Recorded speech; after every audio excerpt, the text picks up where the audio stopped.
In 1944, German prisoners of war stood in vast Kansas wheat fields beneath a pale autumn sky. They listened in disbelief as American farmers explained they would be paid for harvesting the grain. The quiet hum of machinery mingled with distant voices, marking a strange moment amid the war's relentless shadow. Summer of 1944 settled across the vast Kansas plains, where golden wheat stretched toward a pale blue sky. The fields, usually alive with the steady rhythm of harvest, faced a quiet threat. Many American farmhands had left their farms to enlist, answering the call to fight far from home. Their absence left acres of wheat untended, the crucial harvest hanging in balance. Into this void arrived groups of German prisoners of war, transported from battlefields in Europe to sprawling camps established near small Midwestern towns. Barbed wire fences enclosed flat, open land, while guard towers stood sentinel against the horizon. The sharp outlines of sentries contrasted with the soft shimmer of waving wheat beneath a relentless sun. Each morning began with the clang of metal mess kits and the murmur of broken English mixed with German words. The sound carried across the fields, where work crews gathered under watchful eyes. Uniformed American guards patrolled in the heat, their boots kicking up dust alongside prisoners in striped fatigues. The air held a mix of earth, sweat, and distant machinery, a constant reminder of war far from the front lines. Within the camps and on the neighboring farms, a fragile routine took shape. Prisoners moved through the chores of planting, harvesting, and repair, while local farmers watched from porches and fences. The war had brought them face to face, enemies, yet bound by necessity to coexist beneath the same wide sky. Conversations were sparse, eyes cautious, respect measured by small acts and silent endurance. This is the setting where stories unfolded, in the early dawns that carried hope and tension, through the long, hot afternoons of labor, and into the evenings where weary bodies rested under unfamiliar stars.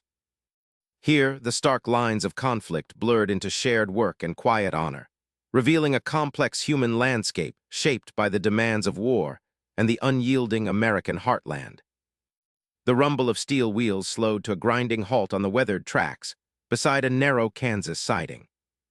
A long line of freight cars stood still, their metal sides dulled by layers of dust and rust. The air hung dry and warm, carrying the scent of earth and distant crops under a cloudless sky. Alongside the tracks, a handful of American soldiers stood in loose formation. Their olive-drab uniforms bore the creases of long wear. Rifles hung by canvas slings from their shoulders, held but not raised, signaling caution without immediate threat. The train's doors clattered open, revealing a group of prisoners. A dozen or more young German soldiers stepped down onto the gravel. Their faces were pale beneath sunburned skin, eyes wide with fatigue and the weight of confusion. Each man carried a single canvas sack, worn and stained, held close to the chest or slung over a shoulder. Their uniforms, once crisp, now hung loose, faded from months of forced marches and confinement.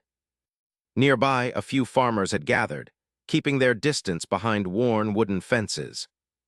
Their clothing was simple, denim and cotton, topped with broad-brimmed hats to cut the sharp sunlight.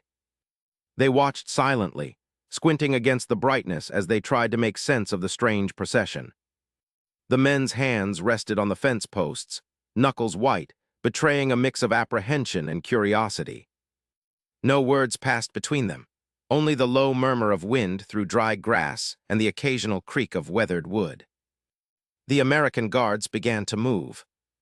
Their voices were low but firm as they directed the prisoners toward a row of trucks parked just beyond the siding. The vehicles were military green, dust-covered and sturdy, with wide tires pressed into the dirt. The prisoners' footsteps crunched on the gravel, a rhythmic sound broken only by the occasional shuffle or cough. The guards' boots struck the earth with measured steps, their eyes scanning the group, alert to any sudden movement. One of the German soldiers paused near the rear of the line. He looked up and around, his expression uncertain, before turning toward a small figure standing apart from the farmers. A local boy, no more than 10, shaded his eyes with one hand, fascinated by the scene unfolding before him. The boy's clothes were plain, sleeves rolled up, a faint smudge of dirt on his cheek from playing outside. The soldier hesitated, then spoke in halting English, his voice low but clear in the quiet afternoon. "Good morning," he said, the words tentative, as if testing their sound in this foreign tongue. His accent was thick, the syllables clipped, but the greeting held a surprising gentleness. The boy blinked, surprised, and returned the greeting with a shy nod, eyes wide behind dusty lashes. The tension in the air was palpable, a thin thread stretched between curiosity and unease. Neither side moved quickly. The farmers remained still, the guards watchful but unprovoked, and the prisoners followed orders without resistance, their faces set in a mixture of exhaustion and resignation. The wide Kansas sky spread endlessly above them, pale blue and unchanging, offering no answers as the afternoon sun cast long shadows across the dusty ground. Behind the scene, the distant hum of cicadas filled the silence. A soft breeze stirred loose straw along the roadside. The faint clink of metal echoed as one guard adjusted the strap on his rifle. The only voices were the measured commands of the American soldiers, the soft shuffling of canvas sacks, and the occasional cough from the prisoners. The moment stretched, neither hurried nor relaxed, as if the entire world were holding its breath. The soldiers, once enemies on distant battlefields, now stood side by side beneath the same vast sky. In the stifling stillness, the weight of war lingered in the air, carried silently by the dust and the distant calls of birds. The trucks waited, engines silent but ready. The line of prisoners moved forward again, stepping carefully onto the running boards. The American guards closed ranks behind them, rifles lowered but hands steady. The boy lingered a moment longer, eyes fixed on the canvas sack a prisoner carried, then turned slowly away toward the farmhouses nearby. As the last prisoner climbed aboard, the trucks began to roll. Tires stirred the dusty earth, leaving tracks that would fade with the next rain. The train sat empty, silent now, the scene retreating into the quiet of a Kansas afternoon. The guards watched the vehicles disappear down the road, their faces unreadable beneath the wide-brimmed hats shading their eyes. The wide, open sky remained overhead, vast and indifferent, bearing witness to the beginning of an uncertain journey. Inside the wooden barracks, the air was thick with dust and the faint smell of damp canvas. Rows of narrow bunks lined the walls, their thin mattresses lumpy from years of use. The prisoners moved slowly, hands stiff from the cold, unpacking the few belongings they had carried through the gates. Dim light from a single bulb overhead cast long shadows on the rough wooden planks beneath their feet. A man unrolled a worn blanket, the fabric threadbare and frayed at the edges. Another unfolded a crumpled photograph, the black and white image trembling in his shaking hands. Voices murmured softly as men traded cigarettes. The tobacco was a scarce commodity, a small comfort in the harshness of captivity. One man held out a cigarette to another in exchange for a pair of thick wool socks, the fabric patched but sturdy. The trade was quiet but deliberate, a silent negotiation born of necessity. Pinned to the wall was a faded sheet of paper, yellowed and curling at the corners. The heading read "Work Schedule," typed neatly in English. Several men gathered around it, their faces illuminated by the flickering bulb. They traced their fingers over the printed lines, noting the hours and assigned tasks. A sergeant stood nearby, clad in a well-worn uniform that bore the insignia of the camp's command. His voice was clipped and measured as he addressed the prisoners in broken English. Work outside. Farm labor. Pay in scrip. No cash. No choice. His words fell like stones in the quiet room. Some prisoners exchanged glances, skepticism etched across their faces. One man scoffed openly, a bitter laugh escaping his lips. "Scrip like monopoly money," he muttered under his breath. Others simply shrugged, shoulders heavy with resignation. The reality was clear. Survival meant compliance. The sergeant's gaze swept the room, his expression unreadable. He repeated the instructions, emphasizing the hours and the rules. The prisoners listened, their minds racing beneath stoic masks. The promise of scrip was a distant hope, the payoff for labor in an uncertain world.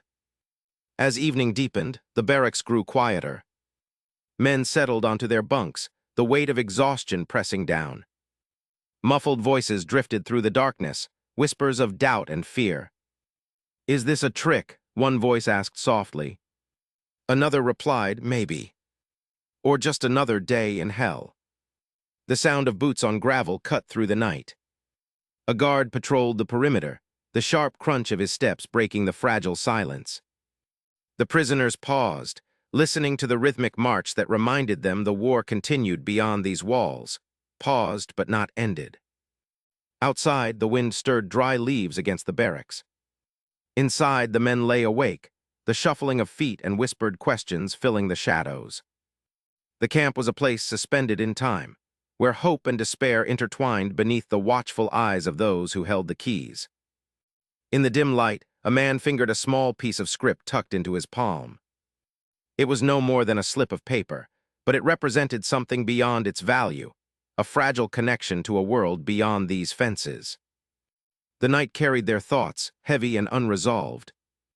The barracks settled into silence, punctuated only by the distant murmurs of the farm fields and the guards' steady footsteps. The prisoners waited, uncertain of what the next day would bring, bound by the invisible chains of war and captivity.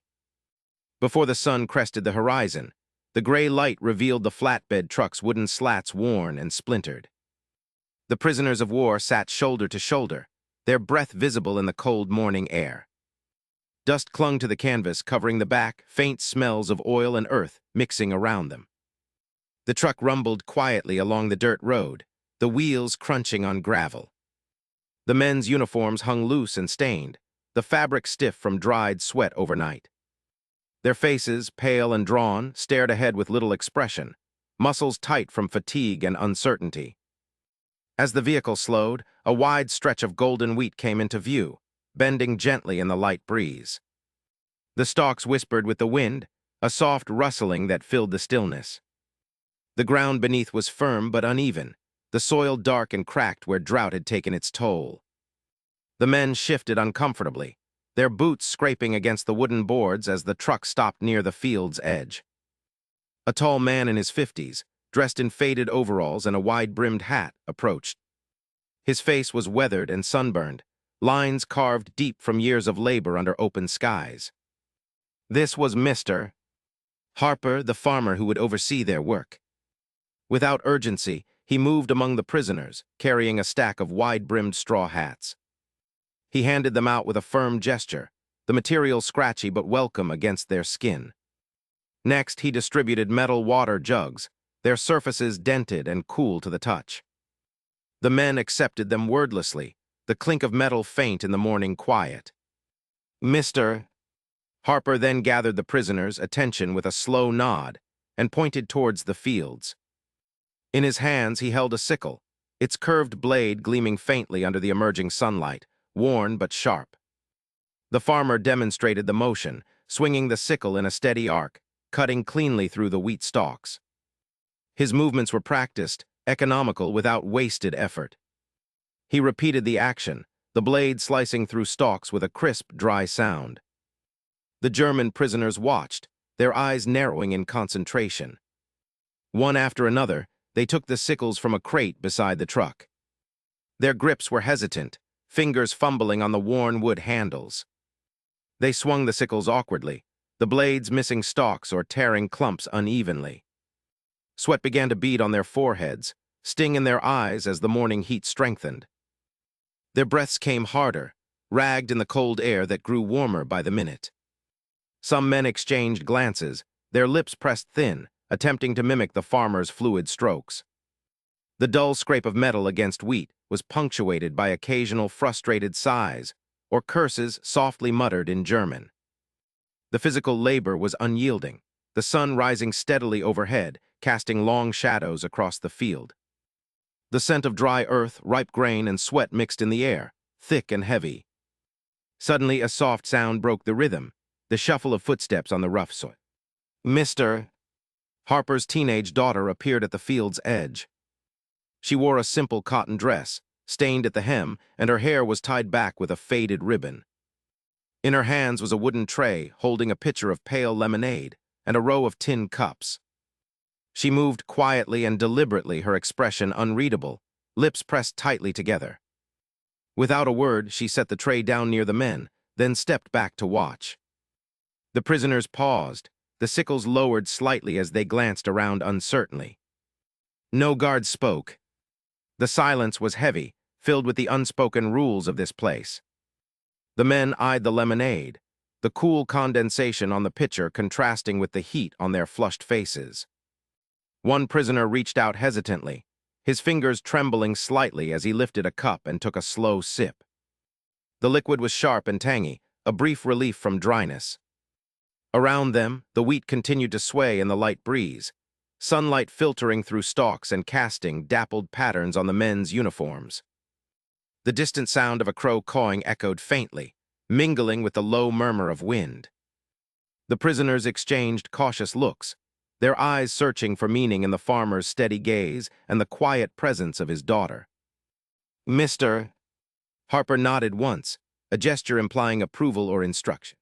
The men lifted their sickles again, more confident now, though the uneven cuts in the wheat remained.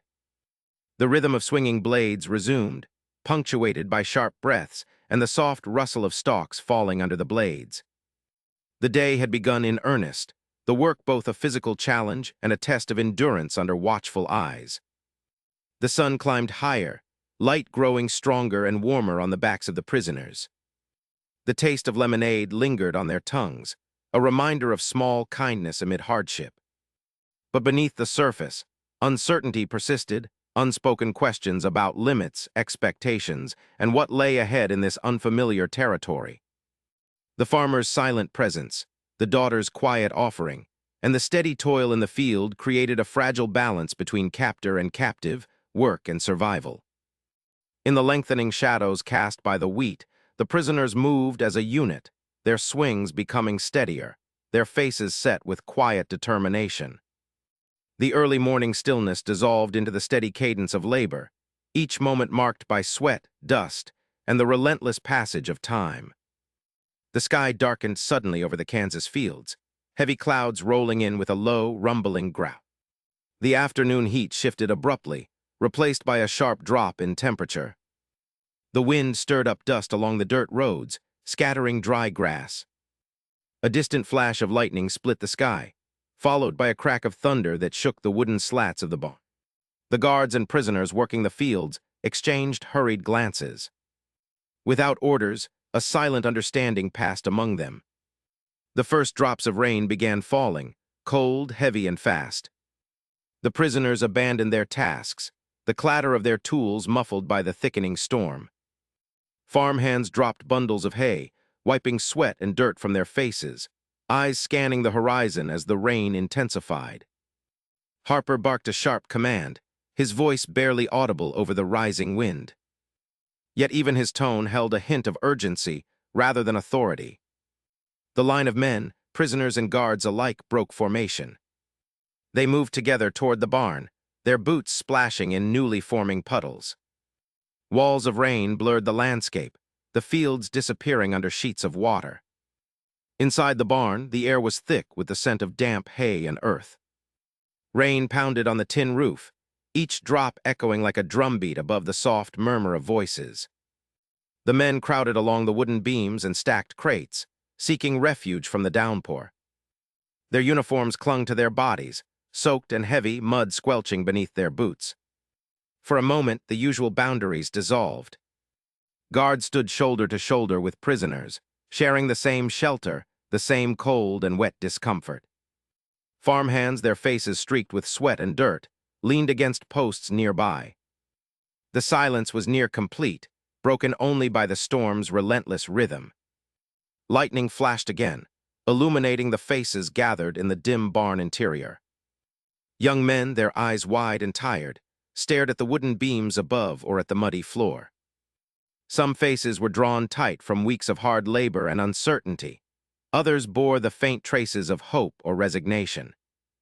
A single prisoner rubbed his arms against the chill, his breath visible in the cold air. Harper, damp hair plastered to his forehead, shifted his weight from one foot to the other. He glanced around, sensing the tension thick enough to choke. Then, breaking the silence, he muttered with a dry smirk, "Looks like German weather's got nothing on Kansas." The remark hung for a beat, then a low chuckle escaped from one of the prisoners near the door. It was a short, surprised laugh, but genuine. Others glanced at the man, then allowed themselves small smiles.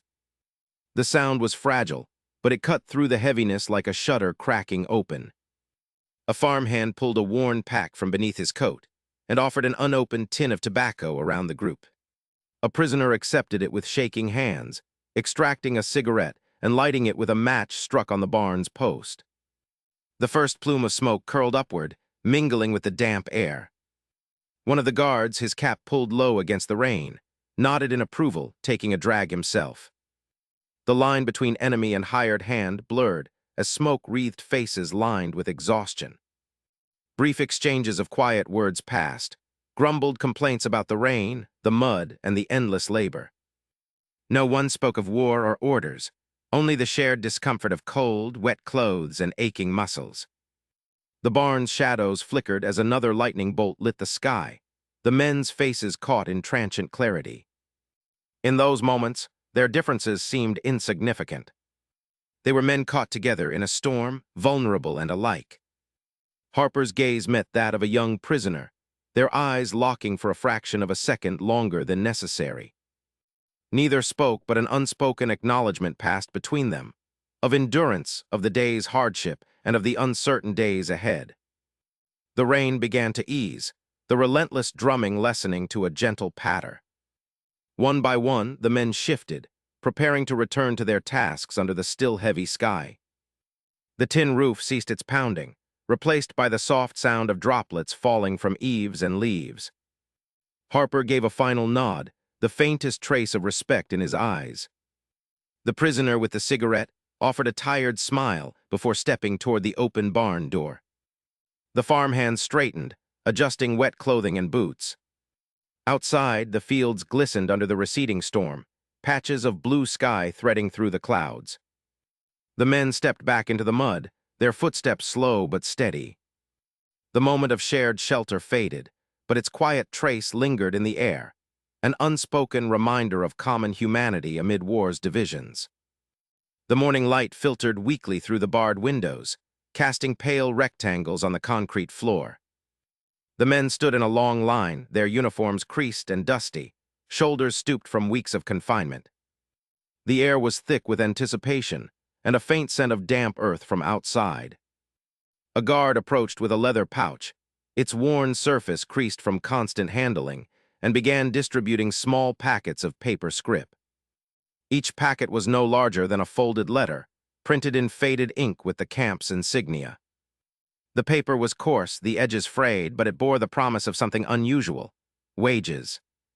The men studied the script carefully, fingers tracing the numbers and letters, uncertain of its value in this strange world behind barbed wire. Some exchanged doubtful glances, disbelief shadowing their faces.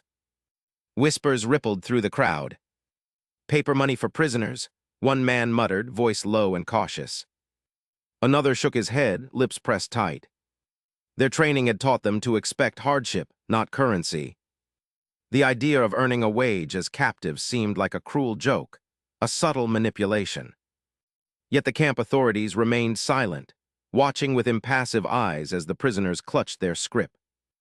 Later that day, the small canteen near the barracks opened its doors.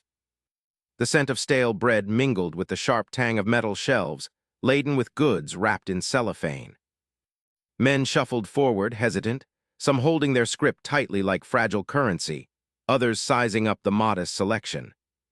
Chocolate bars, crisp postcards, cigarettes, luxuries that felt distant and out of place in the grim routine of captivity. A few men approached the counter, placing their scrip on the wooden surface as payment. The canteen clerk, a uniformed German soldier with a neutral expression, counted the tokens and handed over the goods without comment. The exchange was mechanical but genuine. Slowly, suspicion gave way to tentative trust. The men found comfort in choosing something small, chocolate melting slowly, a postcard to send beyond the wire, a cigarette to calm restless nerves. At the wooden tables scattered across the campyard, the prisoners sat in groups or alone, hands busy with pens and postcards. The scratching of nibs on paper mixed with the murmur of voices, telling stories to the distant world. The letters were carefully penned in neat script, each word weighed with the desire to reassure family and friends. The men wrote of their days, the unexpected fairness they encountered, and the surreal experience of being paid for labor as prisoners. One letter read, "The guards maintain order, but there is a strange civility here. We work the fields and earn our scrip, something I never imagined possible in captivity." Another, "The canteen offers small comforts, chocolate postcards. I send this with hope, though the war rages beyond our fences." The tone was subdued, reflective, as if the men grappled with the paradox of their situation. Among the letters was one intercepted by the camp censor, its brief message stark and clear. "We are treated like men. The wheat fields are endless. I think here no one wants to kill us." The words hung quietly in the office where the censor sat, a reminder of the fragile humanity preserved amid the machinery of war. The wheat fields stretched beyond the camp's perimeter, tall and golden under the weak sun, swaying gently in the breeze. The prisoners often glanced toward the horizon during their work breaks, a silent acknowledgement of the land that both confined and sustained them. The fields were vast, a living expanse that seemed to offer a quiet refuge, even as the war continued elsewhere. As the day wore on, the small packet of scrip had become more than just paper. It was a token of dignity, a symbol that despite the barbed wire and watchful eyes, these men retained a measure of agency. The fairness of their captors, the ability to buy small comforts, and the chance to write home stitched a fragile thread of normalcy through the harsh fabric of imprisonment. The men's faces, tired and worn, carried a faint lightness as they exchanged goods and words. They understood the limits of their freedom, but found in these small moments a reminder of their own humanity. The legacy of that day was not in the scrip itself, but in the quiet assertion that even in loss, honor could endure. The morning mist clung low over the camp's perimeter fence, softening the sharp outlines of barbed wire and guard towers. Within the small chapel's wooden frame, German prisoners filed in quietly, their boots stirring dust on the worn floorboards. The heavy air carried the faint scent of old wood and candle wax. Rows of simple benches filled with men in faded uniforms, their faces marked by weeks of captivity, some gaunt, others bearing bruises, all subdued. At the back of the chapel, American guards stood in respectful silence. Their caps were removed, held carefully under their arms or in gloved hands. The soldiers' uniforms were crisp, yet their posture was relaxed, attentive but unobtrusive. Outside, a distant church bell tolled once, its deep sound reverberating through the morning haze. The POW chaplain, a slender man in his mid-30s, stepped forward to the pulpit. His voice was low, steady, and spoken in deliberate, clear German. The language rolled quietly through the confined space, familiar and somber. He began with a prayer, asking for strength and comfort amid uncertain days. The men bowed their heads, some closing tired eyes, others staring fixedly at the cracked plaster walls. Outside the chapel windows, the sky was a pale gray, the sun struggling to break through a veil of clouds. Beyond the fence, the quiet village road held a slow trickle of passing vehicles. Horse-drawn carts creaked along with farmers' wagons and the occasional truck. Several townsfolk slowed their pace, glancing toward the chapel's simple white cross visible from the road. An elderly woman stood by the gate, her hands wrapped in a thick wool shawl. Her breathing was steady but shallow in the cool. She carried a wicker basket, worn and frayed at the edges, filled with several rough loaves of bread. After the service ended, the prisoners filed past the entrance, some stepping out into the chilly morning, their eyes briefly meeting the woman, S. Without a word, she placed the basket carefully on the ground, just inside the camp's gate. The guards exchanged glances but said nothing. The prisoners, now outside, noticed the bread and gathered in small groups, sharing quiet murmurs. Some broke off pieces, passing them hand to hand. The act passed with no fuss, no questions, an unspoken gesture crossing the borders of war. The chaplain watched from a distance, expression unreadable. His lips moved in silent thanks, though no one heard. Nearby, the American guards resumed their patrols, their boots crunching on gravel. The camp was still, the only sounds those of distant birds and the occasional rustle of dry leaves. The next morning, the same elderly woman stood near the gate, this time accompanied by a younger man. He was her son, dressed in work clothes, his face weathered but composed. As they watched the prisoners in the yard, the son murmured quietly, almost to himself, "Not all enemies are monsters." The words hung between them, fragile and tentative, unspoken yet understood. The mother nodded but said nothing. Around them, the camp's routine continued.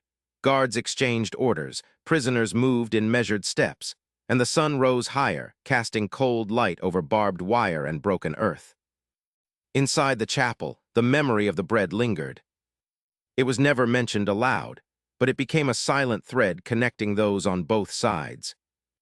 The prisoners carried the small kindness in their pockets, a reminder of humanity amid hardship. The guards, too, seemed to watch the camp with a slightly softer gaze that day, as if the act had shifted something intangible in the air. The village resumed its slow rhythm beyond the fence. Yet beneath the surface, quiet gestures like the basket of bread remained, small resistances to the hatred and fear that war demanded. The day's service had ended, but its echo settled over the camp, a weight both comforting and sorrowful, like a prayer whispered between enemies. The morning sun filtered weakly through the narrow windows of the prisoner compound, casting long shadows over the uneven floor. A sudden murmur rippled among the men gathered near the wooden barracks. An accusation had broken the fragile quiet. A prisoner, young and gaunt, stood pale and trembling amid the crowd. He was accused of stealing a pocket knife. The camp commander, a stern officer in a pressed uniform, stepped forward with measured authority. His sharp eyes scanned the assembled men, seeking the truth beneath the restless faces. He motioned for silence, the air thickening with tension as the men fell quiet, their breaths shallow and uneven. The accused prisoner's hands shook visibly. His voice was low, strained but steady as he denied the charge. "I did not take it," he said, eyes cast downward but steady in their refusal. Around him, other prisoners shifted uneasily, then slowly closed ranks, standing protectively close, their presence a silent shield. The commander's gaze narrowed, scrutinizing each face in turn. The camp grounds fell silent, save for the distant clatter of a gate shutting and the faint rustle of wind through the sparse trees. The prisoner's eyes remained fixed on the man accused, their loyalty palpable yet fragile as the officer called for a search. Two guards moved methodically through the compound, hands patrolling over bedding and bundles, inspecting every corner of the hay-strewn floor. The men waited, the weight of accusation pressing heavily on the accused's jaw clenched. Beads of sweat gathered at his temples despite the chill morning air. Minutes passed with slow, deliberate carefulness. The searchers' boots crunched softly on the hay as they moved toward the barn. Suddenly a guard crouched, inspecting a loose bundle of straw. Fingers parted the coarse strands, revealing the glint of metal. A pocket knife lay half-covered in dust and hay. The camp commander approached, stooping to retrieve the knife. His expression shifted from suspicion to reluctant acknowledgement. "This was not your doing," he said quietly, standing upright and addressing the assembled prison. "It appears this blade was left behind by a farmhand, careless in his work." A murmur of relief swept through the crowd, though no cheers or laughter broke the somber atmosphere. The accused man's shoulders eased slightly, but his face remained pale, the strain evident in the set of his jaw. The commander's apology was brief but sincere, his eyes meeting the prisoner's with a measure of respect not often extended in this place. The prisoners exchanged glances, their silence now laden with meaning. Eyes lingered on the man who had been accused, watching for any sign that trust could be restored, or if suspicion would harden into lasting division. The wind stirred the loose hay, scattering dust motes through the pale light, as the men stood quietly, bound by shared hardship and the fragile thread of honor. The commander turned away, signaling the guards to resume their duties. The prisoner who had been falsely accused remained still, his gaze distant but steady. Around him, the men resumed their places, their movements subdued, carrying the weight of what had passed between them in silence. Outside the compound, the distant whistle of a train echoed, a reminder of the larger world moving beyond the barbed wire. But within the camp, time seemed to hold its breath, the moment suspended between accusation and understanding, between isolation and the tenuous hope for unity. The wheat fields stretched golden under the late summer sun, heavy with grain ready for harvest. The air was thick with heat, sweat, and dust stirred by the steady scythe and the trampling feet of men. Prisoners of war and local townsmen moved side by side, their voices low and gruff with exhaustion. The sky held the faint promise of a coming storm, dark clouds gathering in the distance. Hands cracked and blistered, fingers raw from gripping tools too heavy or unfamiliar. The relentless rhythm of cutting and binding pressed on, a race against time and weather. Dust rose in waves with every step, settling on brows and uniforms alike. The faint scent of earth, dried grass, and sweat blended with the acrid tang of machine oil from the nearby harvesters. Tensions simmered beneath the surface. The heat sharpened tempers, patience thinned by fatigue and the strain of unspoken differences. A sudden clash of tools, a sharp word in German met by a terse reply in English. But the men returned to their work, the urgency of the harvest stronger than their grievances. The golden stalks bent and broke, falling in sheaves that were swiftly gathered and stacked. The men's faces, streaked with dirt and sweat, showed the hard work etched in creases and grim-set jaws. Some of the prisoners exchanged brief glances, a quiet acknowledgement of shared hardship. The townsmen's eyes, wary but focused, bore the weight of years under occupation and suspicion. Yet here, amid the toil and dust, the lines of enemy and ally blurred into the act of survival. As afternoon faded, the rumble of thunder grew nearer. The wind picked up, carrying with it the sharp, metallic scent of ozone and the distant roll of thunder. A final push was called. Hands moved faster, muscles aching, the wheat harvested just before the first heavy drops began to fall. Men scrambled to cover the stacks with tarps and hastily gathered sheaves, the storm now breaking overhead with sudden, cold rain. Back at the barn, the men shed their dirt-caked clothes and gathered around rough wooden tables. The flicker of lantern light cast long shadows on the walls, softening the harsh edges of fatigue. Harper moved quietly among them, ladling thick stew into tin bowls and tearing crusty bread from a heavy loaf. There were no words of thanks, no speeches or forced camaraderie, only the muted clatter of spoons and the occasional scrape of utensils on wood. The smell of broth and fresh bread filled the air, a small comfort against the cold dampness creeping in from the open doors. Men ate slowly, some glancing around at faces worn and tired, others lost in their own thoughts. The silence was heavy but not uncomfortable, a shared space where no explanations were needed. From one corner came a soft hum, a low German folk tune carried by one of the prisoners. The melody was simple and familiar in its sadness, a quiet thread weaving through the room's stillness. The Americans listened without understanding a single word, but the feeling in the tune was universal, a mixture of longing, loss, and a faint hope. Eyes met across the tables, some nodding slightly, others closing in brief acknowledgement to the music. The tune lingered in the air, a fragile bridge between men divided by war but united in this shared evening. The barn's worn beams seemed to absorb the sound, holding it quietly as the rain pattered against the roof. Outside, the storm raged, thunder rolling over fields now slick and dark. Inside, the men sat close yet distant, their presence together marked by the simple acts of eating and listening. The day's labor had worn them down, but in this small, somber gathering, there was a silent recognition of something more enduring than conflict. As the song ended, a few moments passed in stillness before the men rose slowly, returning to their bunks with the weight of the day settling deep in their bones. The barn door creaked shut behind them, sealing the quiet warmth inside against the storm outside. In the dark, the echo of the folk tune remained, a reminder that even in loss, there is a thread of shared humanity that endures beyond words. The morning light filtered weakly through the narrow windows of the POW barracks, casting long shadows across the worn wooden floor. Men sat huddled in small groups, the thin walls carrying the soft murmur of voices and the rustle of fragile newsprint.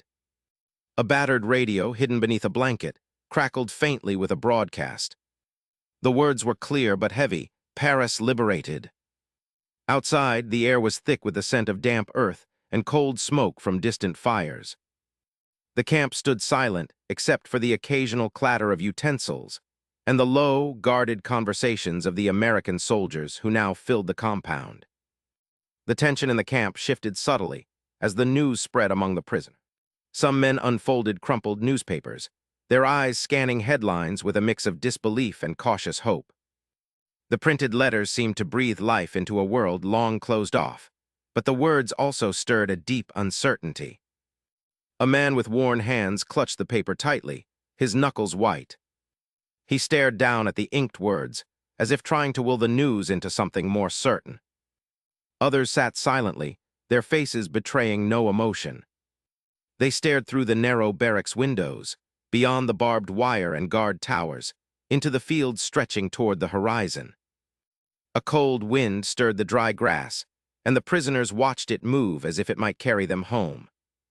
The fields were empty now, but in their thoughts, the landscape was filled with memories of family, warmth, and the quiet normalcy of life before war. A group of younger prisoners gathered near a small stove, the heat barely touching their chilled bodies. They spoke in low tones about what liberation might mean. Some whispered about the long road that awaited them, the rebuilding of broken lives, and the haunting losses that would linger. The future was a distant place, not yet reached, and it felt fragile beneath the weight of recent years. The American guards moved through the camp with measured steps, their expressions guarded but less rigid than before. Their voices were lowered, conversations clipped to fragments. The boundary between captor and captive, once stark and unyielding, had softened. Moments of reluctant understanding passed between the men on both sides, a shared exhaustion etched deep into their faces. One guard paused by a group of prisoners, nodding toward the newspaper. His eyes carried a quiet acknowledgement, a recognition of the heavy cost paid on both sides.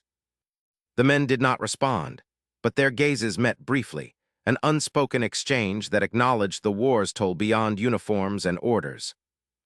The camp's atmosphere was heavy with anticipation and unease. The liberated city of Paris was a beacon, but its light did not reach these fields immediately. Instead, it cast long shadows of what was lost and what remained uncertain. The men waited, caught between relief and the dread of what the future might bring. Inside the barracks, a man traced the cracked surface of the windowpane with a trembling finger. His eyes were distant, reflecting not the life before him, but the faces of comrades who would not see this day, ghosts of sacrifice held in silent memory. The newsprint on his lap lay forgotten as the weight of loss pressed down. Outside, the camp dogs barked faintly, a reminder of routine and order amid the shifting tides of war.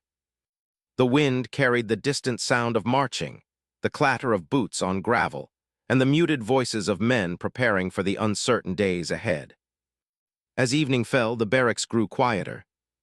The men settled into uneasy rest, the news of liberation settling like dust on their spirits. Hope and fear intertwined, neither allowing the other to dominate. The war's bitter legacy was etched into each face, a testament to endurance and the fragile promise of honor in survival. The line between prisoner and guard, enemy and ally, had blurred beneath the weight of shared hardship. Tomorrow remained unwritten, but the moment held a solemn truth. Survival was a quiet victory, earned with sacrifice and remembered with respect. The field stood bare beneath a leaden sky, the last sheaves of wheat long gone, leaving only stubble and frozen earth. A cold wind cut across the plains, carrying the brittle scent of drying grass and frost. The prisoners of war gathered quietly by the weathered fence lines, their breath steaming in the chill as they prepared for another day of labor. Their work now was different, mending broken fences, tightening wires, and patching the wooden boards of crumbling barns. The wooden barns, darkened by years of neglect and war, loomed over the gathering like silent witnesses. Their cracked planks creaked faintly in the wind, and the air smelled faintly of hay and aged wood. The men moved with deliberate care, their hands numb from cold but steady, fingers tracing the splintered edges to fit new boards into place. Around them, the village showed signs of wear, but also of resilience, scattered footprints in the mud, the occasional flicker of smoke from a distant chimney. Locals began to emerge from their homes, their faces drawn and lined with the hard winter ahead, but some now wore tentative expressions. A few nodded silently at the prisoners, the gestures small, almost imperceptible, but laden with meaning. Among them stood Mr. Harper, a man whose posture had been stiff and wary in earlier weeks. His heavy coat was buttoned tightly against the cold, and his breath formed small clouds as he watched the prisoners work. When the work was done, the prisoners lined up beside the trucks that would carry them away for the night. The engines rumbled softly, a low mechanical growl breaking the stillness. The men shifted, some rubbing their hands, others scanning the horizon under heavy lids. The sky brimmed with gray clouds, promising snow. The tension between the captors and captives had eased, but the unspoken weight of the war remained visible on every face. Mr. Harper stepped forward from the small group of villagers, his boots leaving faint impressions in the frozen mud. He walked deliberately toward one of the German prisoners, a young man with weary eyes and dirt-smudged uniform. The prisoner's posture stiffened, a flicker of uncertainty crossing his features as Mr. Harper extended his hand. The gesture was simple, but carried the weight of months of suspicion and silent judgment. The German hesitated, his fingers curling loosely before he closed the gap. Their hands met in a firm, brief grip, both men's eyes locking for a moment. The gesture was neither grand nor theatrical. It was a fragile bridge built from shared hardship and reluctant respect. Around them, the trucks' engines hummed steadily, the sound mingling with the distant tolling of church bells. The bells rang out, crisp and clear, their slow cadence marking the passage of time and the approaching twilight. The sound carried over the fields, mingling with the murmur of voices and the shuffle of boots. The prisoners climbed into their trucks, some pausing briefly to glance back at the fields and the village that had held them. The men carried the fatigue of long days and the cold into the cramped vehicles, their breaths forming mist in the dim interior light. As the trucks rumbled away, the villagers watched silently. The low murmur of voices faded with the distance, replaced by the steady ringing of the church bells. The winter sky darkened, the first flakes of snow beginning to drift down. The fields, once marked by conflict and fear, now lay quiet beneath the gathering dusk. Both sides had changed. The prisoners bore the marks of hardship, but also a quiet dignity in their steady work and restrained gestures. The villagers, once distant and wary, had begun to see the men not just as enemies, but as men caught in the same cold wind and uncertain future. The handshake between Mr. Harper and the German prisoner remained a symbol of that fragile shift, a moment of shared humanity amid the harshness of war. As the last truck disappeared beyond the horizon, the church bells tolled again, their solemn peal echoing across the empty fields. The village stood beneath a vast, darkening sky, a place marked by loss and endurance. The legacy of those winter days would linger, held in the silent fences, the repaired barns, and the quiet nods exchanged between once divided men. The war would continue, but here, beneath the weight of frost and silence, a small measure of honor had been preserved. The Kansas wheat fields stretched wide beneath a late summer sky, the heat hanging heavy and still. Rows of golden stalks swayed faintly in the occasional breeze, their rustling a muted soundtrack to a landscape worn by war yet pulsing with quiet life. Here the boundaries of conflict had softened, if only temporarily, where men once enemies now labored side by side. The German prisoners of war moved among the fields with practiced hands, tending to the earth as if it were common ground. Their uniforms, faded and patched, hung loosely as they bent to their work, faces often turned away from the Kansas sun. The local farmers watched cautiously, their eyes guarded but less hardened than at the war's outset. The daily routines, the loading of grain, the steady push of harvest, created a fragile rhythm of coexistence. Letters sent from the camps pierced the veil of propaganda back home, revealing voices of men grappling with their circumstances. In their words, there was acknowledgement of fairness extended by their captors, a dignity preserved despite the sharp edges of captivity. They wrote not of hatred, but of surprising moments of kindness, shared meals, and quiet conversations that bridged language and suspicion.